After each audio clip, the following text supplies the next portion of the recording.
water penetration task group that we launched in May. I don't think I need to go into that again.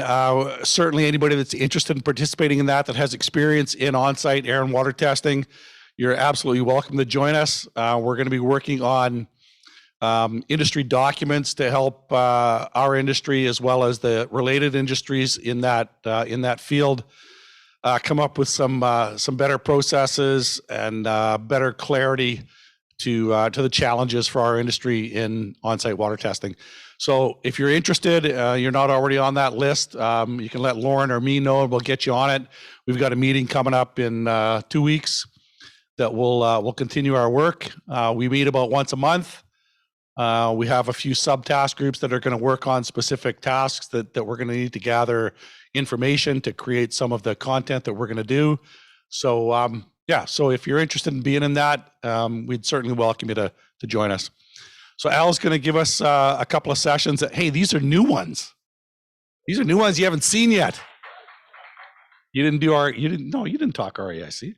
You didn't talk comfort glazing yet. Brand new stuff. So wake up. All right, Al.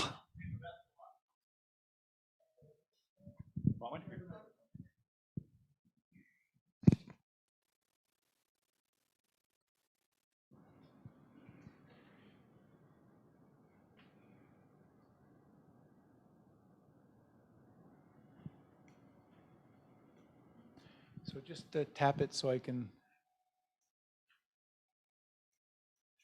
It's not responding, so I think, oh, there we go. Okay, good. No, it's not working. Oh, you know why it's not working? I'm not turned on. Okay. Glazing options for thermal comfort. So,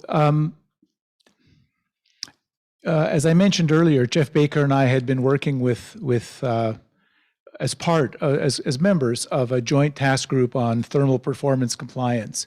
And it started out to tackle the subject of the energy rating, overheating, and high solar heat gain. And when I say the energy and overheating is that the idea was, they felt that energy rating was getting blamed for overheating problems when they're really to do with solar heat gain. The energy rating is used in many parts of Canada and people are happy with it. And so they wanted a document that kind of clarified the issues around all that. And one of those issues is thermal comfort.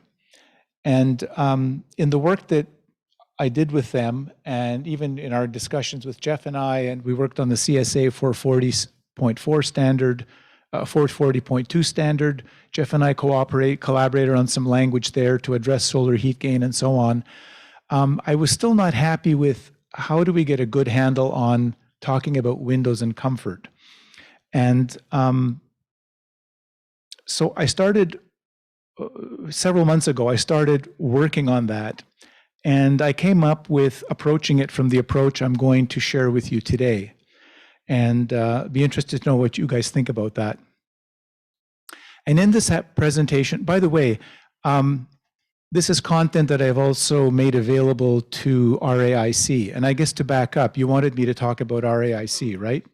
So, Fenestration Canada has a formal relationship with RAIC in the sense that we are an affiliate of RAIC. We have a page of our own on their website.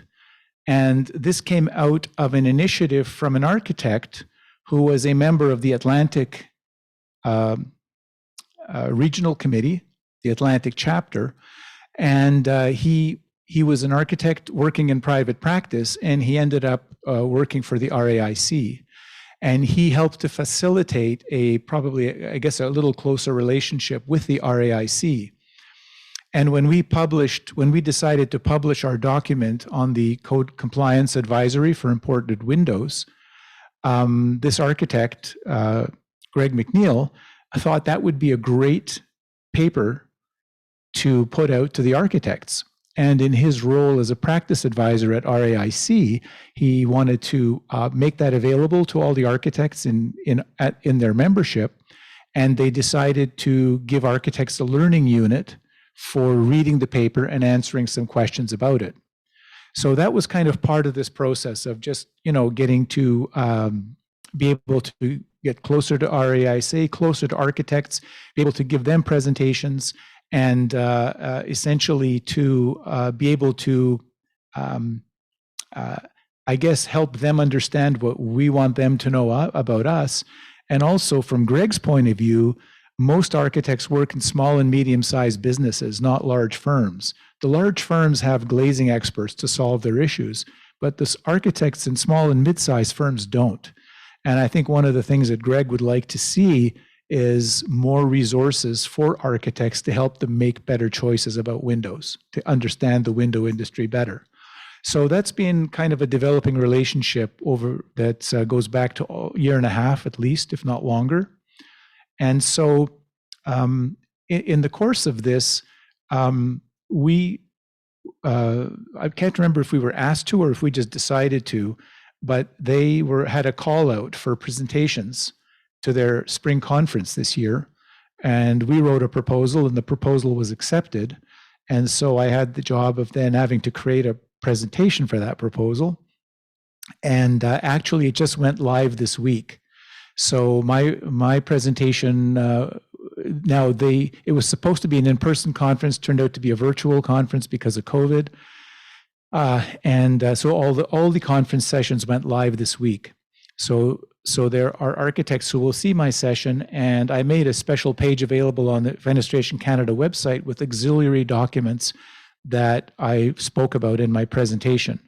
And so I have a presentation almost identical to this one, designed to be a self-serve presentation where they can just walk through it on their own, but with this topic. And because I'm focusing here on the glass in windows, not the frames, I think when we want to talk about the comfort issues, if we can separate the glass from the frames, we can have a really intelligent conversation because we're overwhelmed with numbers.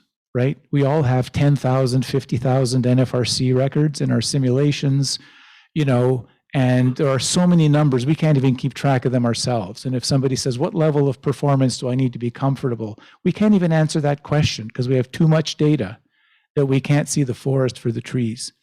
So because I was going to speak to architects about glass, this was the first slide. This aims to present a new approach to selling. Now, I've recrafted some of the words to be for you guys, not to architects. So to present a new approach to selling occupant comfort in buildings of residential occupancy. The thermal and comfort properties discussed apply to the vision area of the glass and do not include the effect of window frames and door frames. Separating glass values from overall values allows us to focus on the glass, the window component that has the greatest impact on human comfort. And in this presentation, I ideally like to cover all these topics. And I've never actually given it live. I've only done a virtual recording. No, I've actually just created the self-serve slide deck. So I'm going to review some concepts, but I think you'll find it interesting. Thermal radiation and comfort.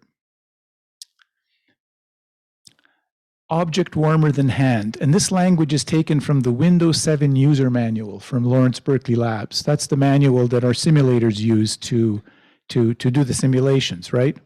All objects emit invisible thermal radiation, with warmer objects emitting more than colder ones. Hold your hand in front of an oven window, and you will feel the radiant energy emitted by that warm surface. Your hand also radiates heat to the oven window. But since the oven window is warmer than your hand, the net balance of radiant flow is toward your hand, and the hand is warmed. Now imagine your hand touching a single glazed window in winter. Its surface is much colder. The cold glass and your warm hand each emit radiant energy. But since your hand is warmer, it emits more toward the window than it gains, and you feel a cooling effect. Thus, a cold glazing surface in a room chills everything else around it. This is a quote from an article on thermal radiation from Wikipedia, and I think it hit me like a, it hit me. All matter with a temperature greater than absolute zero emits thermal radiation. Infrared radiation emitted from animals and humans is an example of thermal radiation. And that's why when you take an infrared, a heat camera, and if we took a picture of this room, it wouldn't be seeing the light, it would be seeing the infrared radiation from our bodies. And all of our bodies would be, it's instant, it's in real time. That radiation is shooting out of us almost at the speed of light, maybe at the speed of light. So this is how we're interacting with our environment all the time. And I think it's helpful to appreciate this if you want to understand how low-E coatings work and what makes us comfortable and uncomfortable with respect to windows.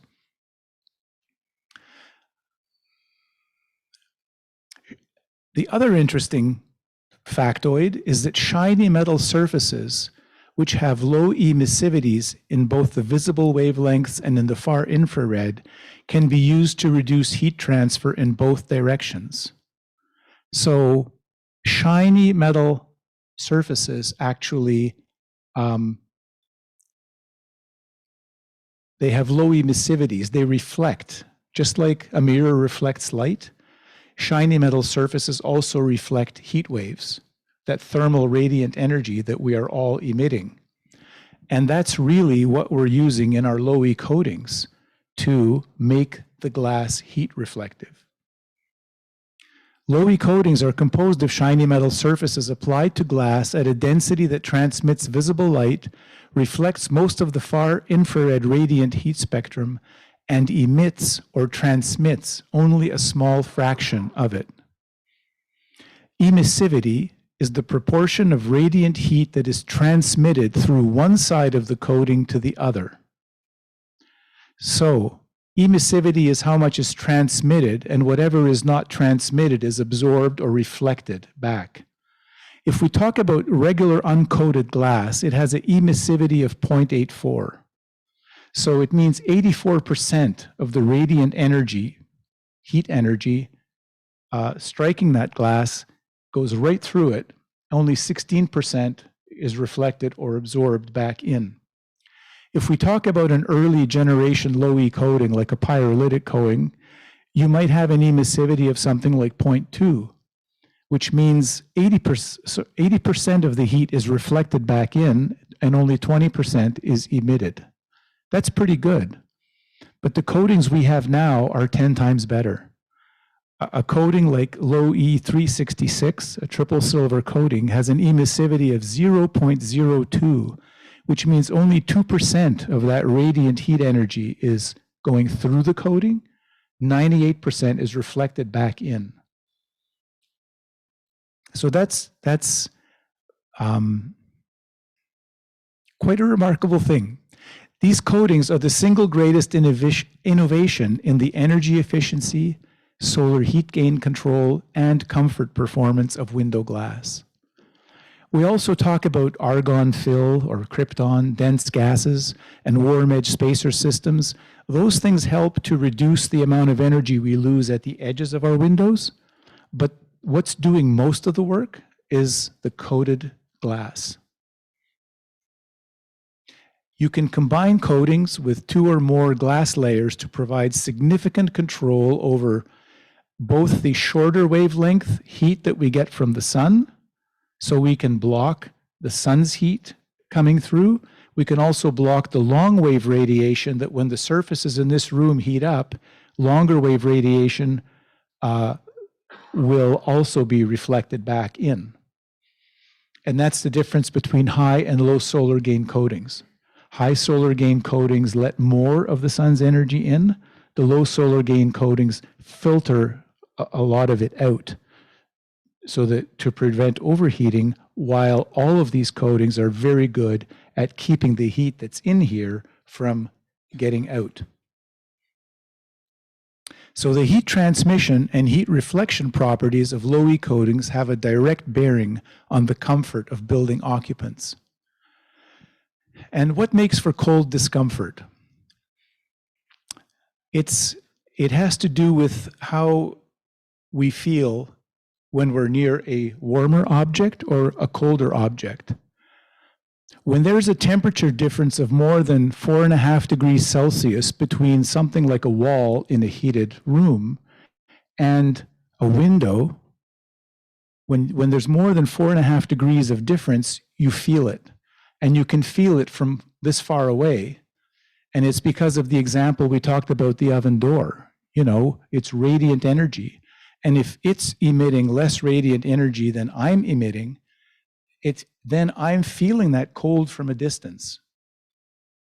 And if I can make that glass surface temperature warmer, to reduce that to less than 4.5 degrees, then chances are I will feel just as comfortable near the window as I will farther away from it. And these diagrams actually come from Passive House presentations you can find all over the internet, because one of the goals of Passive House is to reduce the difference in temperature between a window surface in wintertime and the heated walls of your home in wintertime, reduce them to the point that you don't sense that radiant asymmetry, that you don't feel colder beside the window than anywhere else. The numbers I've used in this diagram are the NFRC numbers. We've got exterior winter temperature of -18 degrees. These are the NFRC winter parameters we base all our modeling on, and an indoor temperature of 21 degrees Celsius. With a good double glazed window, you'll get that glass surface temperature down to around 12 degrees. Not too bad, but it's more than 4.5 degrees, and you will feel the cold. If you can use, today we have windows that will bring that glass surface temperature up to 17 or 18 degrees under those conditions. And at that point, you're not going to be sensing that same difference of temperature between the cold window and the wall, because it's only a small difference now, and you've got the solution to cold discomfort. So if you can maximize that indoor surface temperature, that's the key to preventing cold discomfort. And this was a cute post on LinkedIn from John Straub, who's a well-known building scientist from the University of Waterloo in Ontario. And he's bragging about his -23 degrees outside and how warm it is in his house. He says, I'm as comfortable as I am in a Miami hotel, probably more comfortable, just the view is different. And then he comments that the frame corners of his window are down to 18 degrees Celsius. So, you know, his glass is at 22 degrees Celsius, his frame corners are at 18, and he goes, brrr, 18 degrees. Even at 18 degrees, those window frames would be comfortable if his house is heated to 20 odd degrees inside.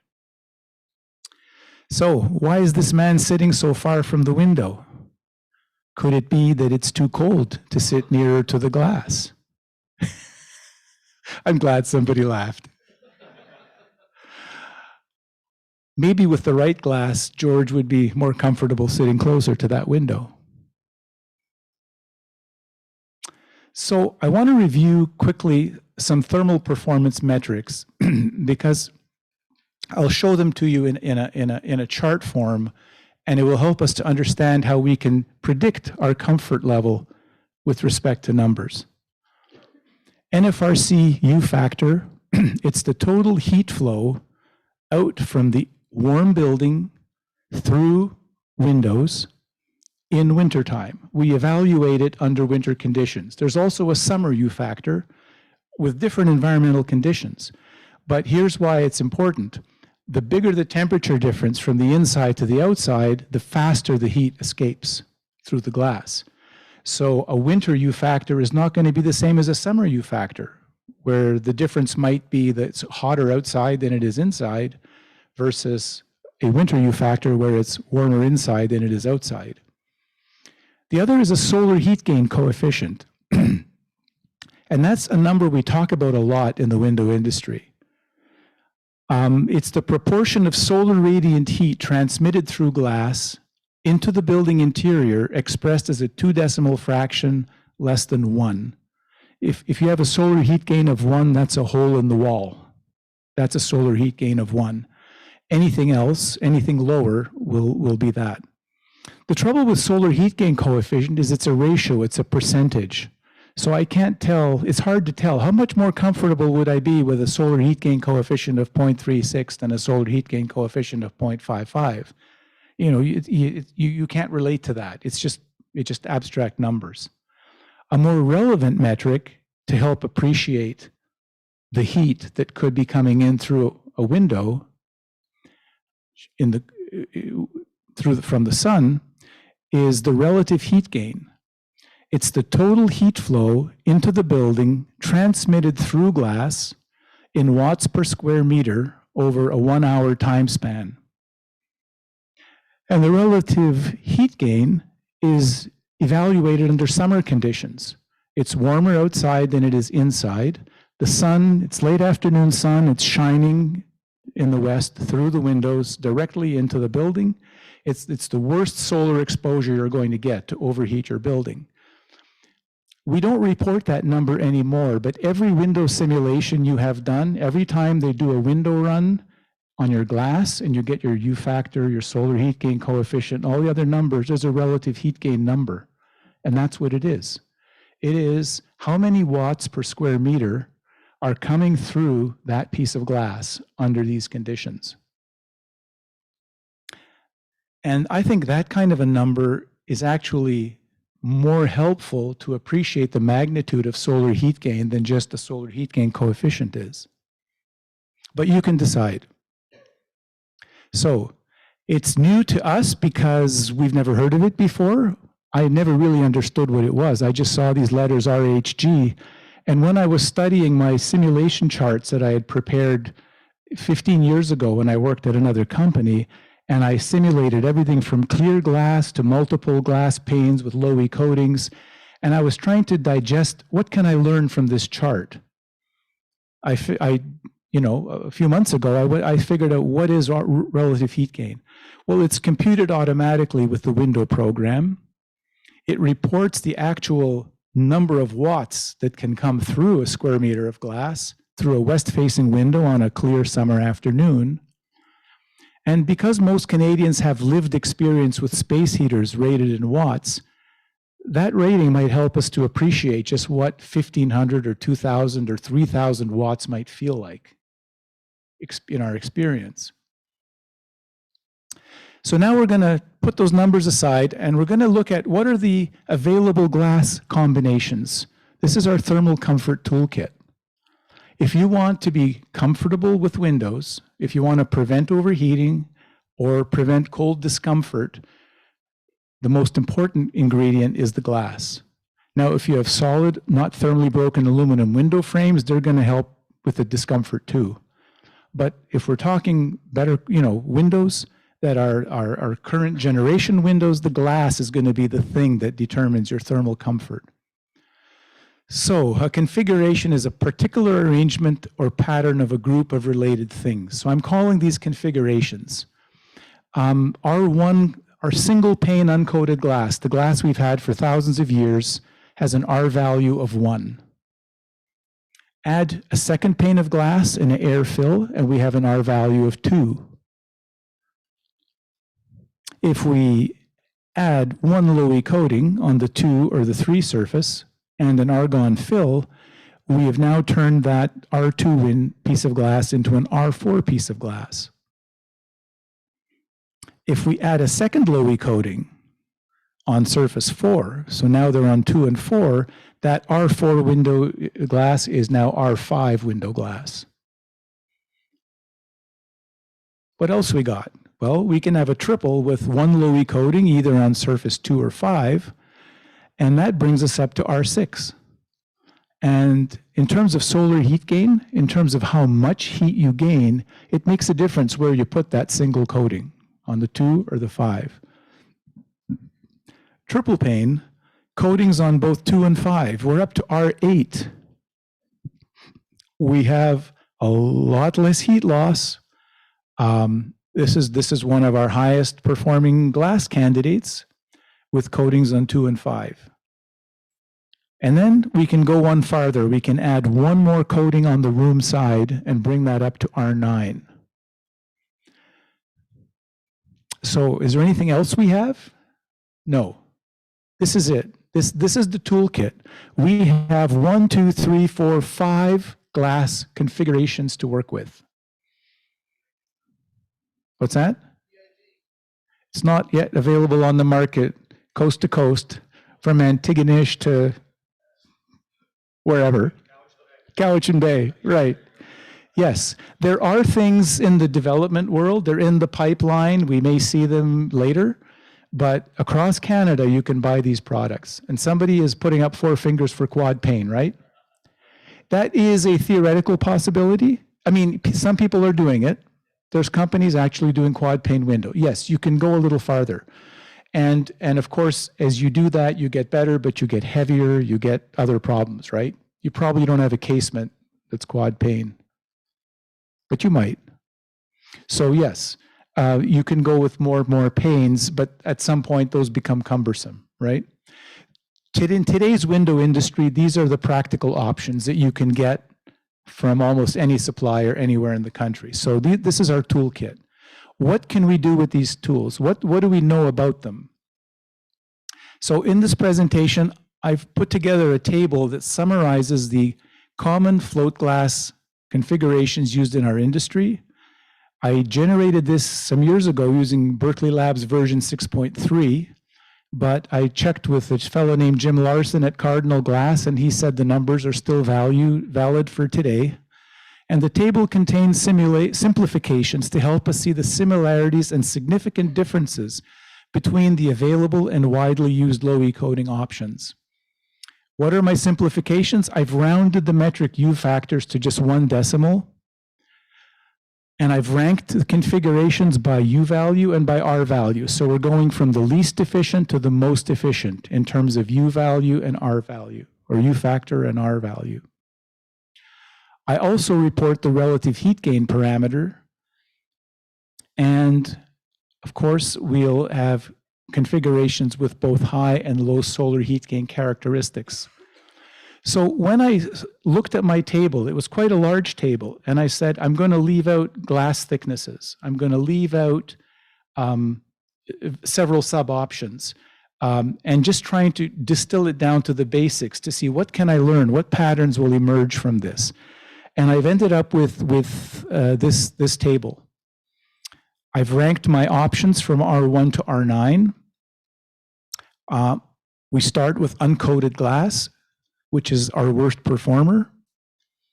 So there's configuration number, well, it's our 3rd configuration, but we'll call it our number, the R4 configuration. Whether we have 1 silver coating on the number 3 surface or the number 2 surface, it has the same U factor, has different solar heat gain characteristics. If we have a double silver coating or a triple silver coating, there are differences in the U factor. And we feel like when we're trying to make the most energy efficient window, got to get 366. I get that, squeeze that extra little bit out of the glass. But when you turn it into an R value, it makes no difference. All of these windows are at R4. It won't make a difference to the energy performance of your building if you're using any one of them. In terms of U factor or heat loss, the differences are not significant between them.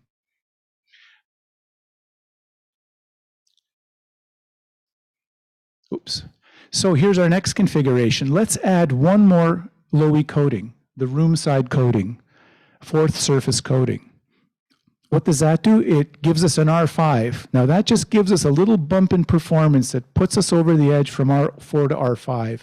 Really not, again, I would say if you had R4 or R5 glass in your windows, it won't make a difference to your heating bill. You won't notice it. But there are different properties to that glass by adding that extra coating that we're going to examine. We can go to a triple, and let's start with just a single low-E coating. And I picked the silver on surface 5 instead of 2 because it gets you more solar heat gain on number 5. And this is a configuration that's popular if somebody wants a really high solar gain window. A more common configuration would probably be 2 low E coatings. If you're going to build a 3-pane unit, why leave out 1 low E coating? You would leave it out to get more solar heat gain, but you actually get more value, I think, by having 2 low E coatings in it. So we have 2 silver coatings on surfaces 2 and 5. And then our last configuration is just let's add 1 more coating to the room side. We're trying to get an R9. We want to have bragging rights. My window's better than my competitor because I have R9 glass. Okay, you do. You've got R9 glass, but there's some downsides to that surface coating, and it may not be the best choice. But it does give you a little bit better U factor and a little bit better R value. So these are the configurations we're working with. Now let's look at the numbers. And I've color-coded the numbers to start isolating what's similar and different between them. If we start off looking at comparing them to, let's say, our single and double pane glass, what do we notice? We notice that some of the, look at your single pane glass. In winter, under those NFRC winter conditions, it's -9 degrees indoor glass surface temperature. If we have a double pane unit with air in it, the glass temperature is now 7 degrees, big improvement. But look at these, look at the R4s here. All of the R4s have a 12 degree, 13 degree glass surface temperature, quite a bit warmer than 7. When you get to the single silver units, sorry, with the room side coat, so this is the unit that's got low E on 2 and low E on 4. Your glass surface temperature drops to the same range as if it was a double glazed clear unit. What does that mean? It means you're going to have a higher condensation potential. It also means that you're going to have, or you're going to be colder beside the glass. Is that right? No, I won't be colder beside the glass because there's a low E coating right on that surface. So it's going to reflect my own body heat back at me. So even though the glass surface temperature, if I touched it, I might notice that it's colder, I won't feel it because of that radiant heat flow, because the low E coating is reflecting my own body heat back at me.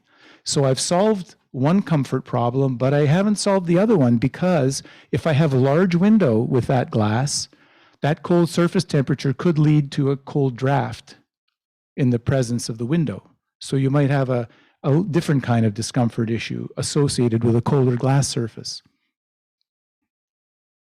So room side coatings reflect the indoor radiant heat back into the room. It leaves the glass surface colder than glass that only has internal coatings. We don't sense that difference because it reflects our body heat back to us, but they could result in greater condensation potential and discomfort from drafts near the window surface. So that's some things we can learn from this chart. That the glass products that do not have a low E coating on the room side have warmer surface temperatures.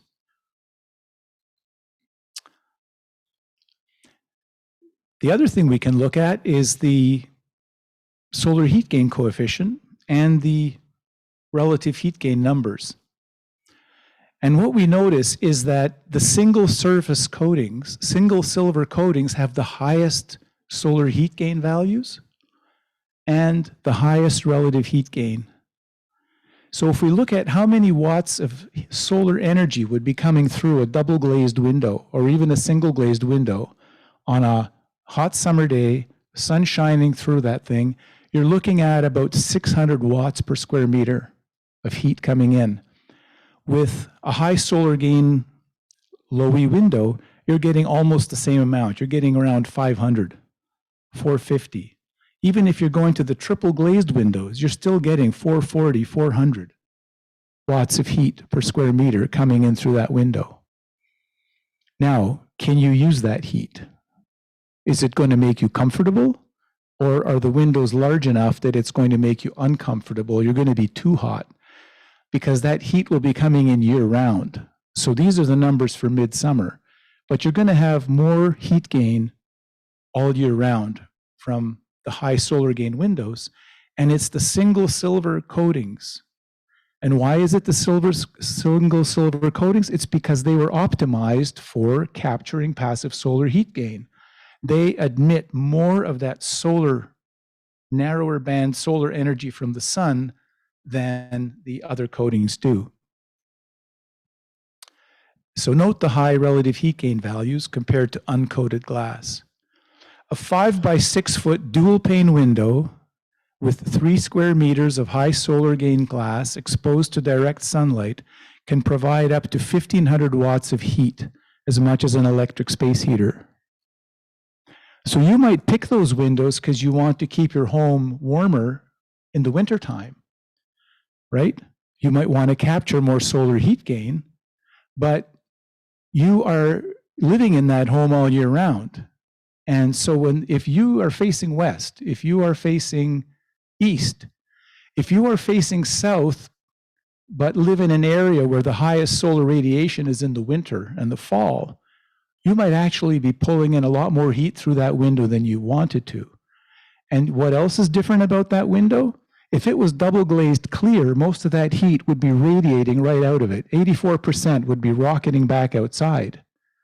But you have a low E coating that is reflecting 95% of that heat back into the interior. So you're not capturing as much as the clear glass window, but you're keeping most of it inside, and you can't get rid of it unless you air condition, and even then you might not be able to get rid of it. High solar gain glass was designed for passive solar heating. Passive buildings are intentionally designed to capture solar energy when it can be used to heat the building without causing occupant discomfort. The whole idea of designing a passive house is you control the solar heat gain. You provide shading for the times of year you don't need it so that you don't overcook, and then have it to help heat your home at the time of year when you want to capture that heat. If you do not intentionally design for that and just say, hey, more solar heat gain's good, I'll save money on my heating bill, or my window will cost me less, you may be living with overheating discomfort. In my view, there's no compelling reason to use high solar gain glass anywhere except in a passive building or for windows that are not going to get direct sunlight more than an hour a day, maybe 2 hours. Otherwise, you risk overheating, especially if you've got larger windows. On the other hand, low solar gain glass minimizes overheating discomfort. If we look at the double and triple silver glass combinations, you've got the lowest available solar relative heat gain numbers. They are half of what you would get with, even less than half. They're less than half of clear glass, and they're about half of what you would get with the high solar gain coatings. You're still pulling in a fair amount of heat, but you're pulling in half as much heat as you would with a high solar coating, while you maintain warm winter glass surface temperatures. These are the products with the warmest glass surface temperature, with the exception of those that have room side coatings. So this is the chart, as a whole, but I've color coded it to highlight what you can do with it. And I think if you guys think this kind of a chart is useful, I think this is something that could be reproduced and used to help sell Occupant, to help sell comfort to people, to help them to talk about them, about cold discomfort, hot discomfort. How does it work in your home now? Is there a room you're too hot in or too cold in? If you're looking at a new building, if you're an architect, you can now think about, if I'm going to have large glass surface areas, what do I really want and why do I want it? So let's look at choosing glass for occupant comfort. So there's 3 ways that low E coatings are intended to improve thermal comfort. One is to reduce solar heat gain. And there's lots of windows that would benefit from reduced solar heat gain. west-facing windows in particular, east-facing windows. The other is to reduce winter heat loss, reflecting your long-wave radiation back inside. And the other is to prevent convection loops by having warmer glass surface temperatures to minimize the drafting that could happen to reduce your comfort when you're near a window. So if you want to minimize overheating discomfort, if that's a risk, I would say avoid high solar gain glass. Less solar heat will be captured in any configuration with lower solar gain glass. Any one of these configurations, with 2 to 3 pane configurations, 1, 2, 3 coatings, if you're using low solar gain glass, you will get a lot less solar heat gain. So these are the options to minimize overheating discomfort, your double and triple silver options. If you want to minimize cold discomfort, choose glass with the warmest winter glass surface temperature. And now we know why. I won't read all that, but that's what you've got. It's the combinations with the warmest room side temperature. But you'll notice some of these have pretty high relative heat gain numbers. So if you want a balance of max sort of year-round comfort, I don't want to worry about comfort in my home. I don't want to worry about overheating discomfort. I don't want to worry about cold discomfort. What do I need just to be comfortable, period? What's the best I can do? The best you can do is to stick with your double silver and triple silver coatings. In a dual pane or triple pane configuration, you will have your maximum comfort with this kind of glass. So that's really what it boils down to. And I guess I took you through this journey just to help make the point. There are some window salespeople you could talk to that already know this, and they would just tell you, yeah, you want just comfort? You don't want to worry about anything? Just stick with this one. It works. Now you know why it works. I had a few slides here, and it's getting late. You know, just to talk about our changing climate, because there is no doubt that we are in a warming climate. All the research is pointing in that direction. The energy rating was proposed back in 1989 by Intermodal Engineering, and it's been a code compliance path since the 2010 National Building Code. So at that time, the idea was solar gain is good. But in 1989, did we build homes with massive windows? Floor-to-ceiling windows? You know, you had window-to-wall ratios of maybe 7%, 9%, 10%. You know, look at what we're building today. So I think people looked around and figured solar heat gain won't hurt you. It's good for you. It'll be free heat, it'll save you energy, and whatever discomfort you have, your air conditioner will take care of it. Well, that might have been true in the early 90s, but it doesn't seem to be true today. And if we think about the future, what kind of a climate, we're already in a climate that is significantly warmer than it was in the 1990s. We have to rethink our assumptions about passive solar, especially uncontrolled passive solar. We're building and renovating buildings that will be occupied 30, 50, 80 years from now with insulating glass that will last 40 to 60 to 80 years. Think about that. So do you still want your building to be habitable in the future? And this is a message for architects, but you got to think about this. So we don't need to solar heat gain to reduce our heating demand. Climate change is taking care of that. And it will increasingly affect the comfort and well-being of building occupants, but not in a helpful way. We're finding that recently built net zero and passive house buildings built under the STEP code in BC in the last 3-4 years, the architects have consciously designed them to prevent overheating, and they're finding that people who live there are overheating in those buildings. This UBC commissioned RDH Building Science to do a study. UBC is a University of British Columbia. They have a huge building portfolio. They have huge endowment lands. And so they're, in a sense, they're a real estate owner and developer on their own property. And they commissioned a report, Building Design Strategies for Future Climate. And just these are the highlights of the report. In the next 50 years, the Metro Vancouver region is expected to experience warmer temperatures, increased summer droughts, and more intense precipitation. Warming temperatures will likely lead to a decrease in heating demand by almost 1/3.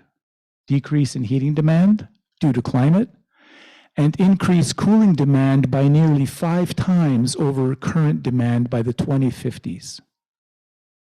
Designing for future climate resiliency leads to a building design that can respond to the rising temperatures while also reducing the energy consumption and carbon emissions by decreasing the rising demand for mechanical cooling. So, the sun ain't your friend anymore. And for the future, do we really want to have uncontrolled solar heat gain? So that's basically the end of the presentation. I did create some rules of thumb for my presentation to architects, and it's up to you guys. If you want me to go through them, I will, or if we want, we can just stop right here. 5 minutes? Yeah? Okay. The rules of thumb are just there to... The useful, what, you want the rest wasn't useful? Am I chopped liver? What is this? Yeah. So, rules of thumb. The magnitude of both cold and overheating discomfort challenges scale with the relative size or area of the glazed surfaces with respect to the room size and volume, right? Big window, small room, going to be a bigger problem than small window and big room, right? The window orientation, and more specifically, the direct line of sight to the sun, have a direct effect on overheating discomfort. There are a lot of windows that never get direct sunlight. They face north. They face other directions, but there's a building that shades them from the morning sun, another building that shades them from the evening sun. You know, you're in a multifamily building and the lower couple floors, you may never have any solar heat gain issues. It'll be the upper floors that have the solar heat gain issues. So, you know, there's a lot of things. So is there a line of sight from the sun right into that room? And for how long is it going to be in there generating heat that can't leave? So, these are the things to think about in terms of which windows, because there are windows where you can safely use high solar gain glass. It'll have a slightly higher visible transmission. It might have a little bit less of a color tint. And so you might prefer it for those reasons, and it would be perfectly reasonable to use it in those areas. So we can use the metrics from our glass options menu to prevent cold and overheating discomfort and choose the glass we want. So windows that will never see the sun, you can use any glass you want, and high solar glass won't hurt you. Windows facing west and windows exposed to direct sunlight for more than 2 hours a day, that was my rule of thumb when I created this. I'm not sure what the real amount is, but these are at significant risk of causing overheating discomfort. If you have a small window to floor ratio, window to floor ratio, I think that's a more helpful number to think of, because I could have a room with a 10-foot wall, and it's a, 3 by 8 foot window, but if the window is a closet, that's going to be way too much solar heat gain for a closet. If this is just part of a 30-foot long rec room, it doesn't matter how much solar heat gain I get through it. It's not going to be a problem in that large volume. So I think it's worth thinking about it from that perspective. Window to floor ratio is greater than 10%. I think you would want to consider low solar glass. Window to floor ratios up to 10% might be just fine. And I just did that by thinking about comfort in a room in my apartment, just based on experience. They're clear glass windows, and so you get some idea of what it'll do. But so that's just take it for what it is. But and then for large windows, use glass with the lowest available solar heat gain or relative heat gain values. If you're consider the height of the windows. In 2 or 3 story windows on the upper floors may have higher exposure to direct sunlight than the ground floor, and use of low solar gain glass should be considered when direct sunlight rules of thumb apply. And I actually took pictures here in Charlottetown. I thought I would have time to flip them into this presentation to show how you've got these nice old homes on a street with nice small windows from the 1800s, early 1900s. And then there's a condo beside it. And most of the windows in the condo are small windows until you get to the living room. And then you get a big picture window. And then you get to the top floor and it's floor to ceiling glass all the way around, right? Now, what are the chances that they've chosen a different glass for the top floor or the living room windows than the bedroom windows? 0, exactly. So, you know, the architect's living in a normal home in PEI and thinks that whatever glass he'd use in his home window would be fine for this condo. And it's probably great in the small bedrooms, in the kitchen. And it's probably gets a little hot for the windows facing south or east or west. And then there's the whole top floor where at least half of it's facing a lot of sun. And it's probably cooking up there. So I think it's worth thinking about things like that when you're deciding on your window glass. Don't just think it all has to be the same in the whole building. Row houses and homes on a narrow lot. If it's a row house, avoid high solar gain glass. Unless you're, because if you're facing north on one side, you're facing south on the other, or it's east or west. If you've only got 2 orientations, even the people who recommend high solar gain windows will say, don't do that if you've only got your windows facing 1 or 2 directions, because you'll risk overheating significantly. And consider that upper floors require more control than lower floors. So that's it. Pretty simple rules of thumb for selecting the right glass for the right application.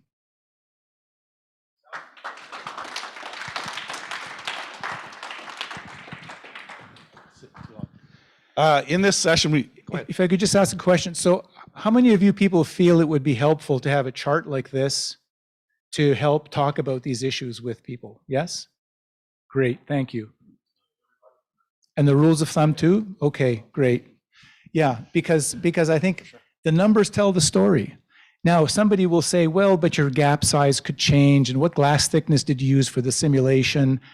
When you're talking R value, and you know, it doesn't matter, right? Those variables are different when you're parsing decimal places in a window, when you're comparing yourself A to B, but they're not significant on the big scheme of things. So, yeah. Al, do you remember the chart that Jim Larson provided to show the solar heat gains from area to area? Yeah. I think that would be valuable as well to people from different areas. It showed us in the BC region that there really isn't much solar heat to be had, even if you wanted it.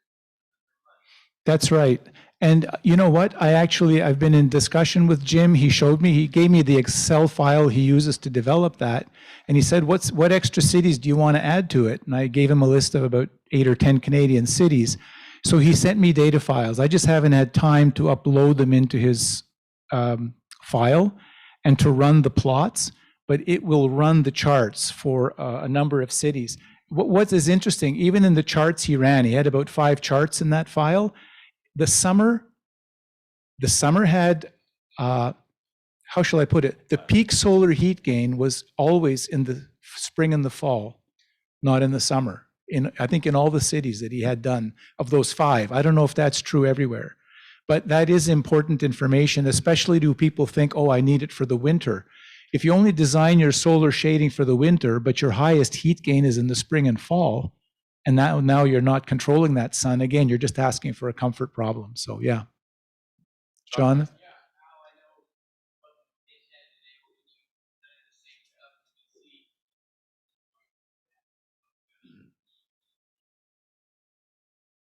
Hello.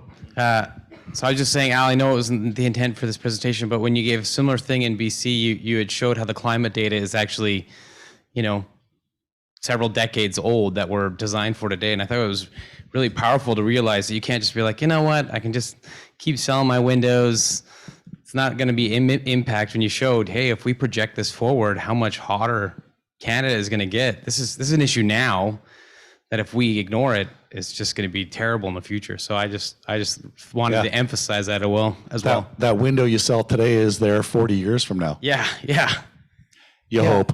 And I mean, you might move out of your home before then and it won't bother you, but I think if you're an architect designing a building, you need to think about that kind of thing for sure.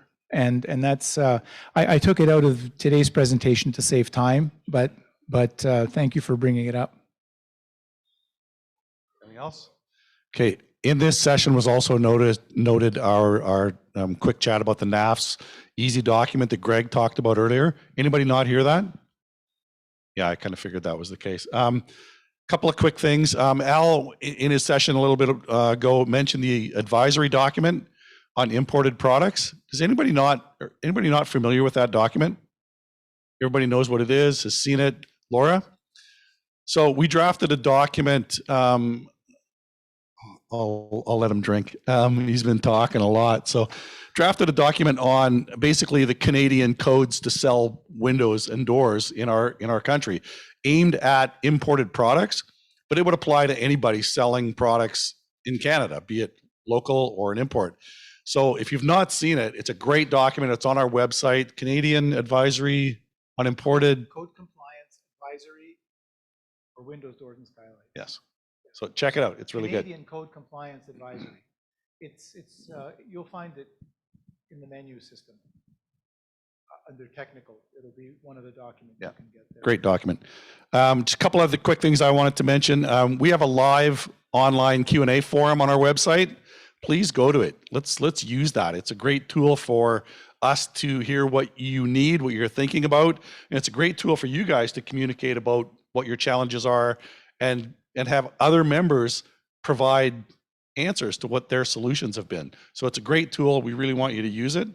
Think of it as your free online tech support. Absolutely. Yeah. For your tech issues, right? Feel free to ask code issues, Laura? whatever, you know. Anybody that puts in a question, we get emailed that it's there. So yes, as soon as you do it, we'll know about it and we'll dig up answers for you or whatever.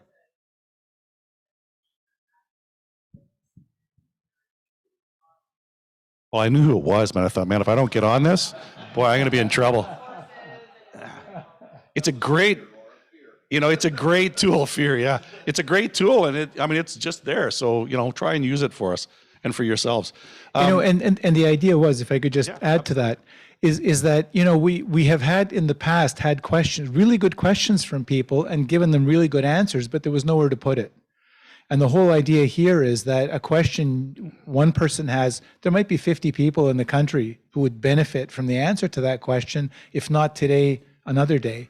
And so by having it in the forum and building the capacity of the forum, we kind of crowdsource our knowledge because people can comment on posts and uprank or downrank them. So in a way, we're trying to turn it into a knowledge base of shared industry information. Yeah. So please try and use it for sure. Something else about the website, you have a member page on our website. I'm sure that you would all know that, but many of them have very little information about your company. They have very little information about the people that need to hear what Fenestration Canada is providing. So an easy way to make sure that your employees are getting FenCan information that could be relevant, add them to your member page on the website, and they'll automatically get information, things like CFIB that you were asking about. It's a great way to have your staff be engaged with our association and learn more about how things work, what's available out there.